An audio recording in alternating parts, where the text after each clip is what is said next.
Avec la BIC Info de Ben, qui va nous entraîner dans les couloirs des relations élèves-professeurs. Bob. Yes, comment Bob? Ah, ça va. Tu es venu à ton garde du corps. Où? Ok. Donc si les profs te rament. Ça, c'est leur problème. Ça, c'est leur problème. Tu dis quoi alors? Je voulais qu'on se regarde tous dans les yeux et qu'on soit d'accord avec ce que je vais dire. Oui. Chacun de nous, même s'il n'est pas go loin au school, Oui. est quand même go au school. Minimum. Chacun a son level.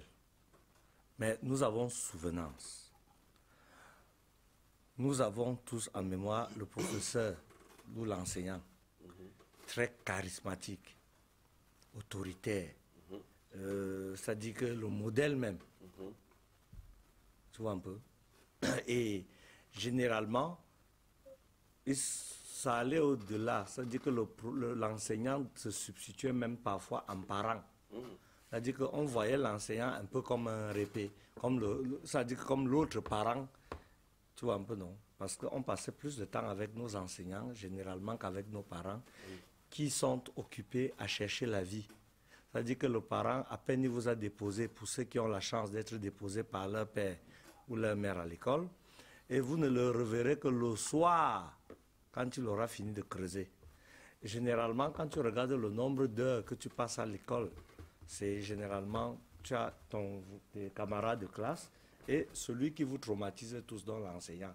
C'est-à-dire que votre métronome, votre lumière, celui qui vous met ensemble, c'était l'enseignant. C'est-à-dire que,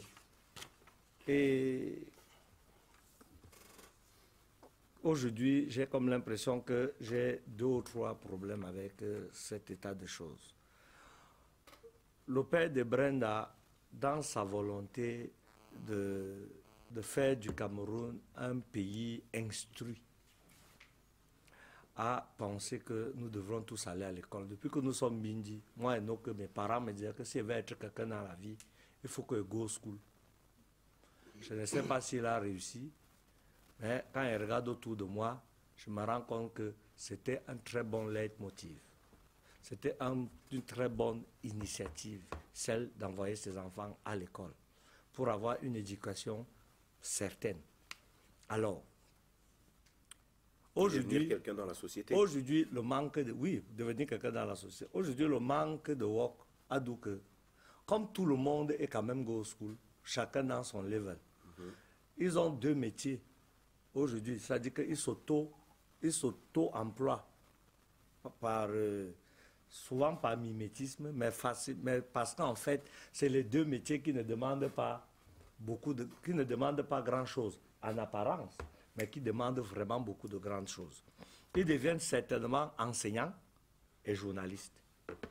C'est-à-dire que, comme il n'y a pas le WOP, un gars qui a régulièrement une bonne licence en n'importe quoi, comme il ne trouve pas le WOP, il peut facilement devenir journaliste parce qu'il pense qu'être journaliste, c'est venir dire, c'est-à-dire qu'aligner, c'est-à-dire que sujet, verbe, complément, à la télé ou à la radio, tu es déjà journaliste. Tu vois un peu, non? Sans se rendre compte de la déontologie qui sous-tend, qui encadre le métier. Quand ils ne le sont pas, ils sont souvent facilement enseignants parce qu'ils commencent souvent par être répétiteurs. Tu vois?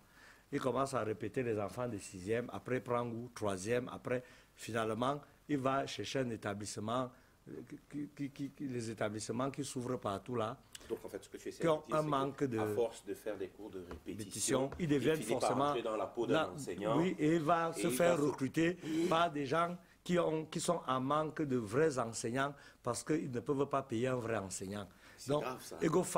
Oui, ce sont ces gens-là qui les recrutent, tous ces établissements clandestins qu'on ouvre là partout. Vous croyez que la ressource humaine, c'est quoi? C'est ces gars-là qui viennent proposer leurs services dans ce sens. Et ils ont généralement à peu près l'âge des apprenants. C'est encore plus grave. Oui, c'est des enfants. Aujourd'hui, tu as un enfant qui a 16 ans à un baccalauréat.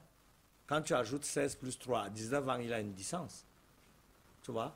Quand tu ajoutes encore 2 ans, d'école normale, il a 21 ans, le gars à un Master 2. Même s'il n'est pas là à l'école normale, s'il décide d'enseigner en 5e, en 4e, qui peut l'arrêter? Il a les moyens, non? Sauf qu'il n'a pas la déontologie. Il n'a pas, la pédagogie. Voilà, je voulais dire la pédagogie. Oui, il ne l'a pas. Il ne l'a pas. On demande son CV, il vient avec son Master 2, que le directeur d'établissement même n'a pas. Il est influencé, il le prend. Surtout qu'il va seulement choco 50 colos. Toi, tu craches sur ça. Toi, tu ne peux pas cracher. Là, le directeur d'école clandestin là, a un gars qui dit qu'il va enseigner en classe de 4e. D'accord? Et il va enseigner 3 matières. Le français, maths, physique, chimie. Ils ont souvent, après ils ajoutent maintenant un autre way là, un 4e way. Pour 50 colos. Pour 50 colos. Et le gars a un Master 2. Il a 23 ans. Toi, tu craches dessus que tu as l'autre. Tu le recrutes. Sauf que après les heures de cours, il est jeune. Il va dans le café d'en face, l'axe du mal, Titi Garage, jusqu'à Essos là-bas, dépassé. Ils sont Vogada partout là-bas, dépassés. Ils sont assis là-bas. Vous croyez que les jeunes filles qui entrent dans les mêmes cafés là sont les qui? Sont les filles qui ont enlevé la tenue. Donc, ces camarades, ces apprenants, ils ont sensiblement le même âge. Ils portent les mêmes habits. Ils ont les mêmes vêtements, le même style de vêtements, la même mode. Et lâchement, ils influencent les enfants. Et facilement commencent à avoir des rapports sexuels avec leurs élèves. C'est de ça que je voulais parler ici aujourd'hui. Qu'il faut qu'on fasse très attention, parce que l'éthique et la déontologie voudraient que l'enseignant reste l'éducateur que tu as connu. Parce que quand nous on était à l'école, ce n'était pas possible. Ce n'était pas possible. Ces dérives-là ne sont... C'était des fessées nationales souveraines. Maintenant, il y a un silence complice des parents. C'est-à-dire que les parents, ça dit que c'est comme si personne ne voit, ça s'est installé dans la société, tout le monde est au courant, mais personne n'en parle.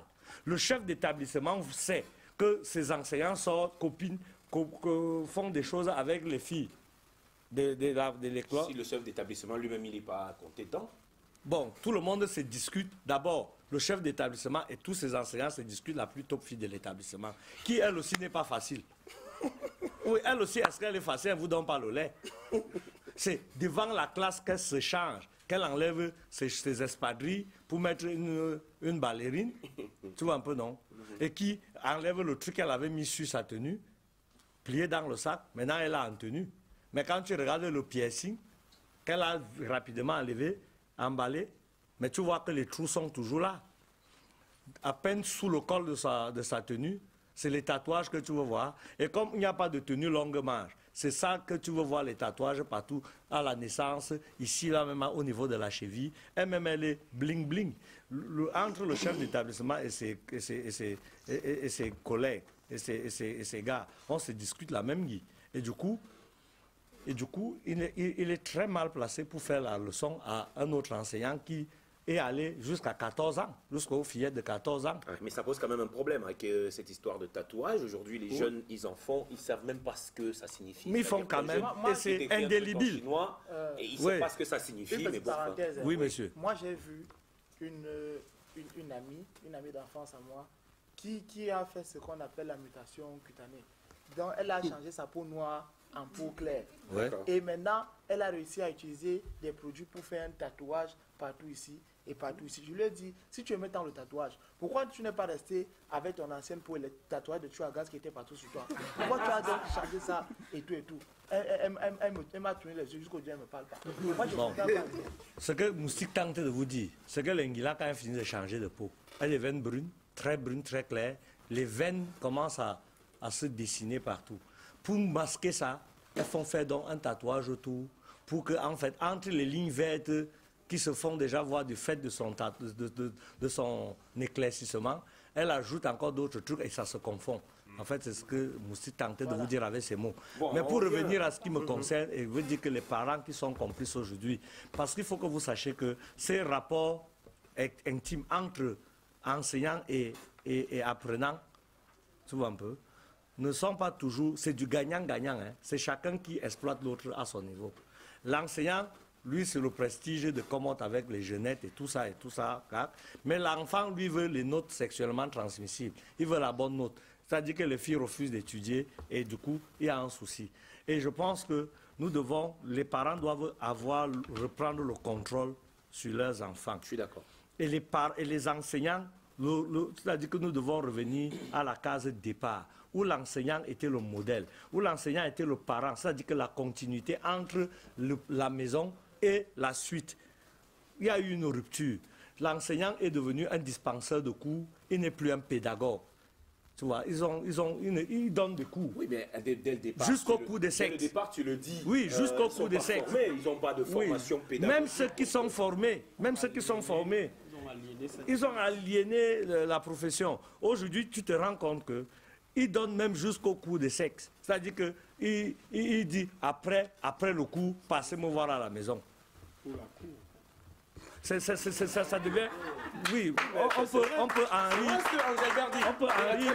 Après le cours, passez me voir à la maison pour la cour. C'est terrible. Et vous savez, aujourd'hui, les enfants sont de plus en plus jeunes.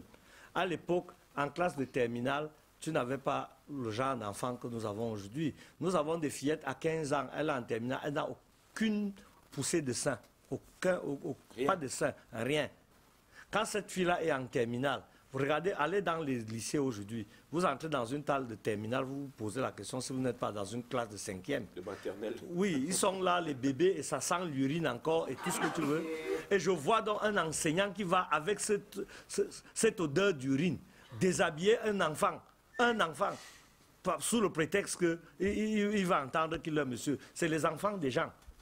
C'est les enfants des gens. Et vous avez des résultats scolaires en perte de vitesse aujourd'hui à cause de ce genre de dérive.